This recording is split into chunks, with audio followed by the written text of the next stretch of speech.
silang talaga ng buhay, no? Kaya nilalaban ko na itong nararamdaman ko para sa'yo, Lee. Nililigawan mo ba ako? Sasagutin mo na ba ako? Pwede. Wala akong kinalaman sa ginawa ni Matas. Nandito ako para tingnan. Siguro mas mabuti kung tanongin mo ang nanay. Hindi ko lang kasi alam kung tatagal pa ako dito eh. May sakit kasi ako, Sig. Kaya konti na lang yung itatagal ko dito. Meron akong aplastic anemia. Rare blood disease. Hindi sinasabi ni Rendo na siya daw nagligtas ng buhay ko? May humingi ako ng tulong sa kanya. Kaya ba pinatay ni Argo sa Scarno? Mukhang ganun na nga nangyari, Kidlat. Hindi ko alam kung may saysay pa tong ginagawa natin na paghabol sa mga Victor. Ilan pa ba yung mawawa ng buhay dahil sa paghanap natin ng hustisya? Baka panahon na para malaman ni Kidlat ang totoo na ama niya si Rendo. Magagamit mo naman ang mag-ina na yan eh, para luminis ang pangalan ni Rick sa Reyes. Hanggang ngayon, magagamit ka pa rin.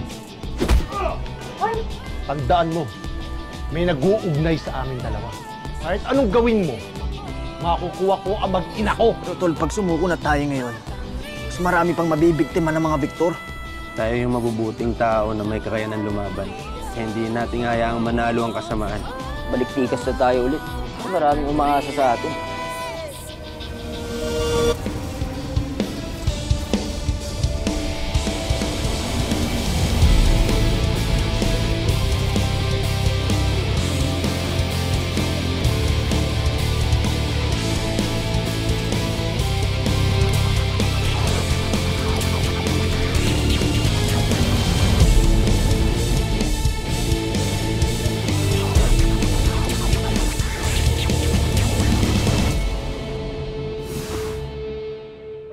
Sinilip namin ang ibang mga sisters. Masaya't komportable sila.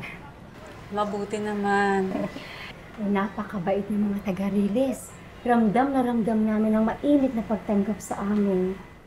Ito po, Aling Maying. Parang pamilya na po agad yung trato nila sa amin. Pero sa totoo lang po, nakakamiss din po pala na magkakasama po kami ng mga madre. Kahit po sa hindi kasing laki ng kumbento, basta po nasa iisang bubong po kami.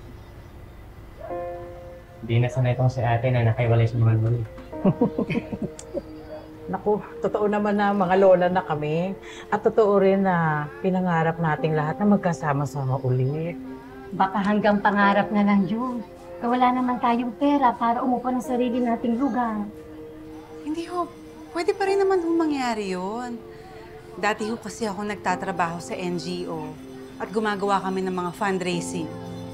Pwede ulit natin yan gawin para makahanap tayo ng matutuluyan ninyong lahat.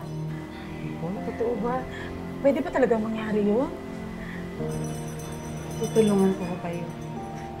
Ay, naku, tutulong din po ako. Kahit ano pa po yung gagawin, go lang. Basta po para sa mga sisters. Salamat po. Lady, pwede ba kitang makausap sandali? Ano yung sasabihin mo? Lady, kasi nag-research ako...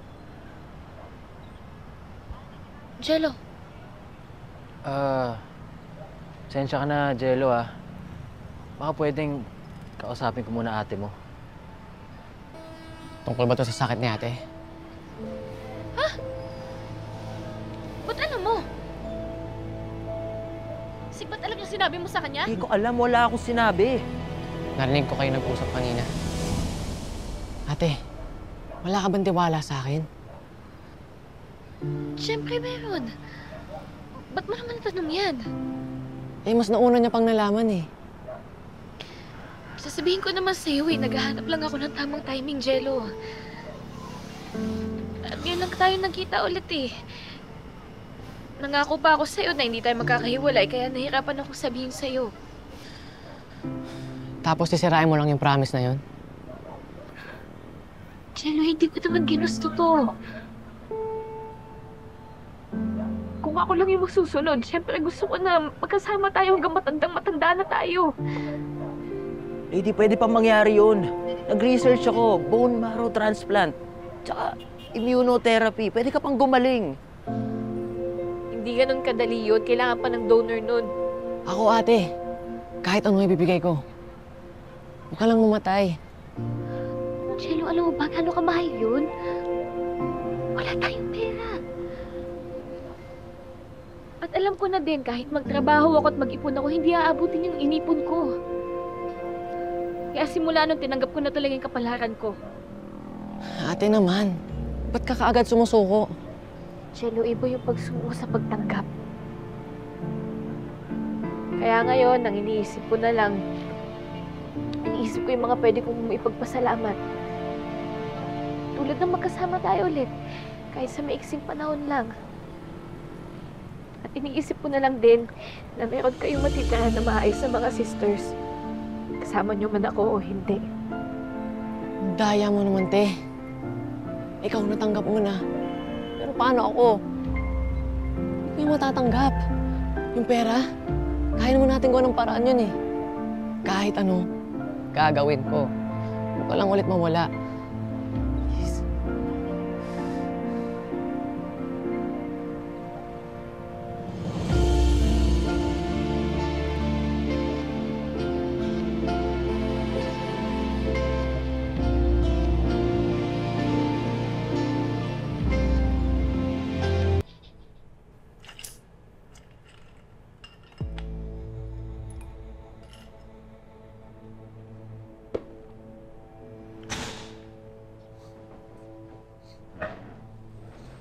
Dad, anong balita? Tulad ng inaasahan natin, pabalik na sila Kidlat kasama mga taga-Riles. Sa tingin ko pati yung mga madre, doon na rin nakatira. Sumugod na tayo dyan, boss. Hoy, tumigil ka. Masyado ka mainit sa pangkat, ha? Alam mo ba ang pagiging agresibo na uuwi sa pagiging bobo? Dad. Ha?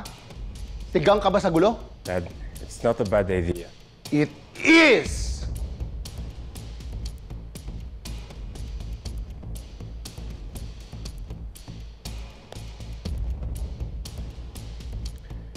Binalik nila yung Bantay Riles.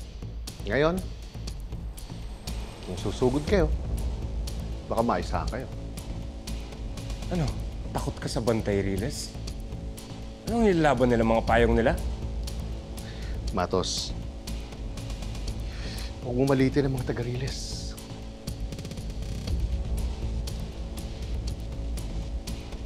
We'll stick to the plan. Magpalamig muna kayo. Intindihan mo? Naiintindihan mo! Argus, sumama ka muna sa akin.